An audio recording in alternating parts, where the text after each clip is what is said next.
Hello, everyone. This is Helen Folks with the Department of Education, and I'm starting out today just to provide a couple of reminders about upcoming trainings.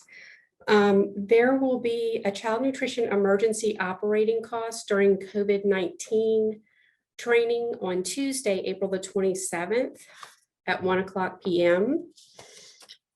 Also, there will be a production record and whole grain training on April 28th, 2021.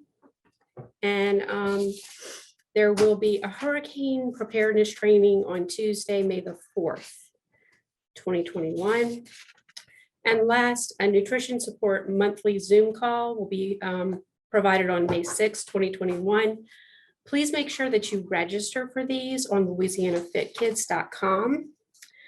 And now I'd like to open micro purchase and small purchase procurement to Babette Lanius, who will be talking through this training today. Thank you.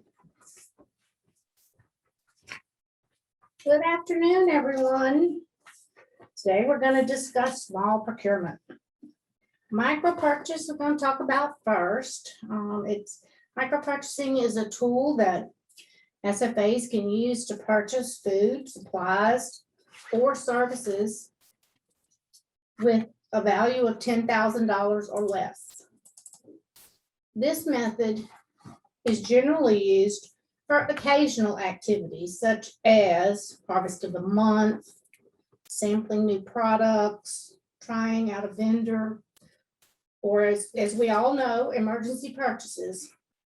When using the micro purchase method of procurement, SFAs do have to purchase equitably amongst qualified suppliers. And you can only use the micro purchase method when you as the SFA consider the price to be reasonable. The other type of small procurement is the small purchase procurement, and its threshold is $30,000 or less, or $250,000 for charter schools, unless your local SFA has more stringent requirements. You should always check with your district to make sure that they don't have more stringent requirements. In all cases, state law requires that 3 quotes be obtained. If you're obtaining multiple quotes throughout the year for the same items, and the total amount is going to exceed $30,000, the SFA must use the formal procurement method. If you decide to use the small procurement method and obtain quotes, just remember that the SFA director is responsible for ensuring that the total over the year does not exceed $30,000.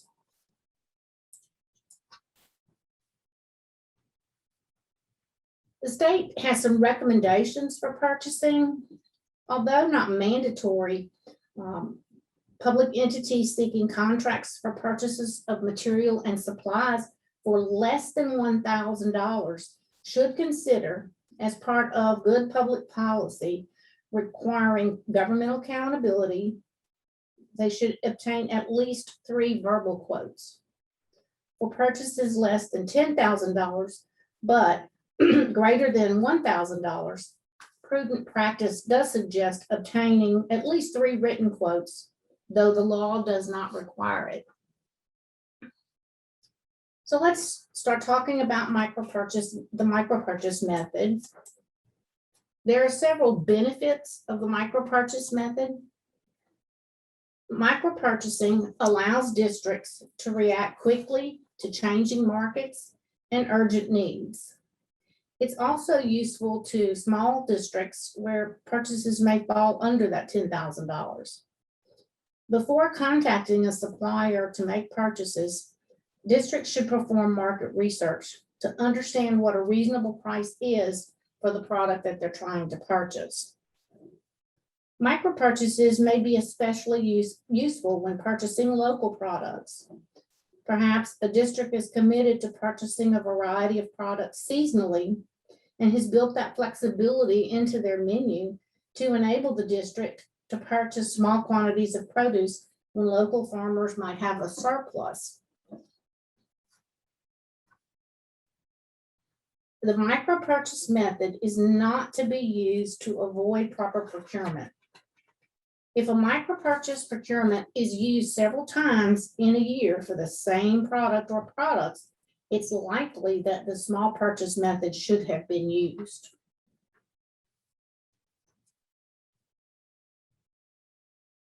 The state of Louisiana has waived the small procurement threshold, the state small procurement threshold, when purchasing local agricultural products. You can use the federal small purchase threshold for procuring local agricultural products for contracts valued at less than $250,000. So you have a lot of flexibility in trying to purchase local products for your students. And across the country, there is an increasing number of child nutrition program operators that are sourcing local food and providing complementary educational activities that emphasizes food, nutrition, and agriculture. Some of the benefits of this is, of course, supporting the local community. It can lower school meal program costs, increase meal participation, and reduced food waste. Some great resources are out there to help you navigate the procurement of local foods and are available on the Farm to School website on the resource page. And you'll see the link to that page right on that screen. We do suggest that keeping a printout or saving a copy of the Procuring Local Foods for Child Nutrition Programs Guide is a wonderful resource, and it's good to use. This guide helps you navigate the procurement rules correctly, and it includes menu planning basics, fundamental principles of procurement, several potential sources of local products, and a variety of ways to purchase products. So the micro purchase method, we want to make sure that the correct procedures are being followed. So remember, we said that the micro purchases must be less than $10,000. So you want to make sure that you ask question about micro purchases as to whether each transaction will be less than $10,000 or $10,000 or less. The second question is, were the purchase prices reasonable? We don't have a clear-cut guideline for what USDA considers reasonable. The question you have to ask yourself is, would a prudent person pay the same price as the SFA paid? For example, is $10 for a loaf of bread considered reasonable? Well, of course not. The SFA should be doing some market research before purchasing to see what is reasonable. This step must be taken to make sure the purchase is below the $10,000 threshold. And we always advise that you maintain your documentation of your research. Market research could include things like listing stores in the areas with types of products they have available, looking through local circulars, and looking on the internet for price comparisons.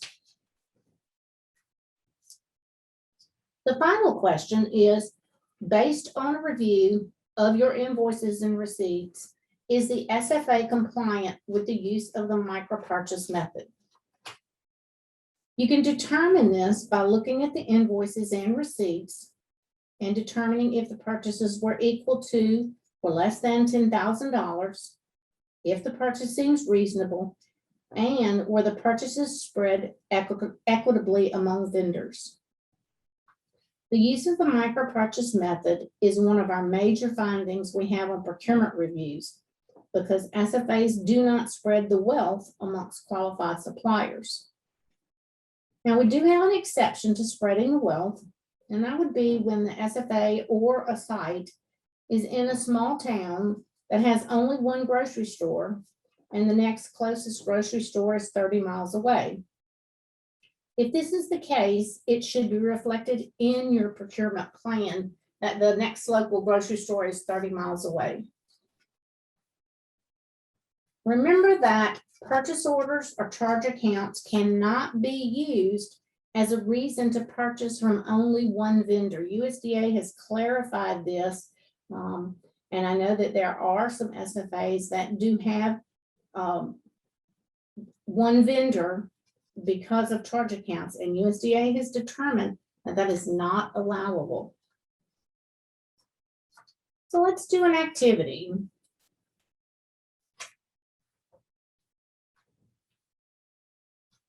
An SFA went and purchased $280 in food and supplies from Walmart in August. In September, they purchased $120 in food and supplies from Dollar General. And then in October, they went to Walmart and spent $15. And they went to Dollar General and spent $35. Is this considered compliant? Yes, it is, because the SFA did spread the wealth.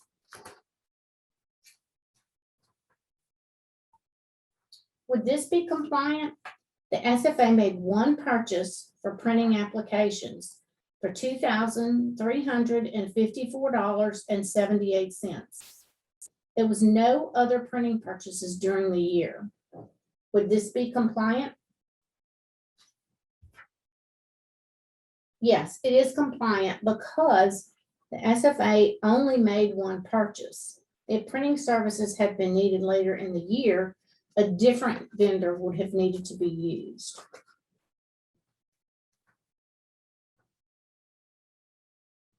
Then the SFA had to purchase repair parts. So they went to Ace Hardware and purchased $122 in merchandise on one occasion during the 1920 school year. They went to Chandler's 11 times for a total of $1,456. Would this be compliant? No. The SFA did not spread the wealth equitably, either in the number of purchases or the value of the purchases. So would this be compliant? There are only 3 stores in a small town. The SFA had 20 purchases from store A with a total of $1,098. Then they went to store B and had 12 purchases for a total of $1,456. And at store C, they had 6 purchases for a total of $1,657. So would that be compliant? Yes, they did spread the wealth. Now we're going to look at small purchase procurement. Of course, that's commonly called quotes. It gets a little more complicated because the thresholds are different depending on the type of SFA and in the limits that are imposed by the state and your local SFA. The federal's purchase threshold for small purchases is $250,000 or below. And remember that in Louisiana, charter schools also have the $250,000 threshold. For all other SFAs, the state small purchase threshold is $30,000. But you really need to make sure that you discuss with your administration what their small purchase threshold is. I've been surprised at how many had a much, much lower small purchase threshold than the state does. And it does vary by local agency. Like I said, small purchases are commonly called quotes. And when you're doing a small purchase procurement, you have to provide vendors with specifications. And I strongly encourage that you provide them with written specifications. There must also be clear and accurate descriptions of any technical requirements, such as delivery dates, times, etc. And when you're purchasing unprocessed agricultural products, the Buy American requirements do also apply to small purchase procurements. Now, USDA requires that quotes be obtained from at least 2 sources. But the Louisiana Revised Statute states that 3 documented quotes are required for purchases between $10,000 and $29,999. So which do we have to follow? We always have to follow the stricter. So 3 documented quotes are required. During a procurement review, the review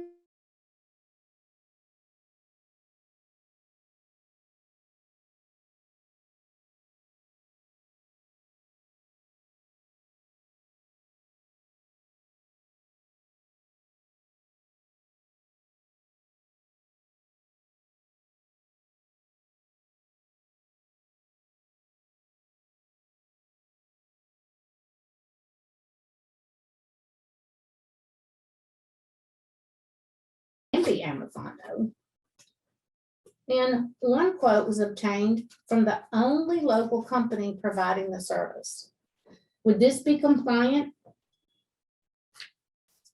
Well, the answer is it depends. How far away is the next closest company? Is it possible that they could compete with the local company despite being some distance away? They may already have work in your community. Was this compliant? 3 quotes were requested on a Garland ES 10S Master Series convection oven. Is this compliant? No, because you specified a brand name without allowing an equals product specifications to be reviewed for possible acceptance. Is this compliant? A fixed price quote was obtained on avocados at 79 cents each. The vendor raises the price due to a shortage. Is it compliant to pay the additional? No. The vendor must charge the price quoted for the duration of the contract. But as we know from living through COVID, this didn't actually happen. If the prices get too high for the distributor, they can always just refuse to deliver. But if that happens, except if we're under emergency procurement like we are now, the item would need to be rebid.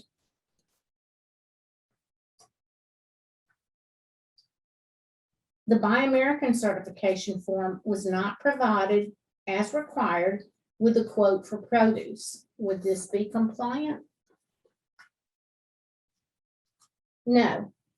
The vendor would be considered non-responsive as they did not provide the required information along with their quote. That's the end of the presentation. Do we have anyone with questions?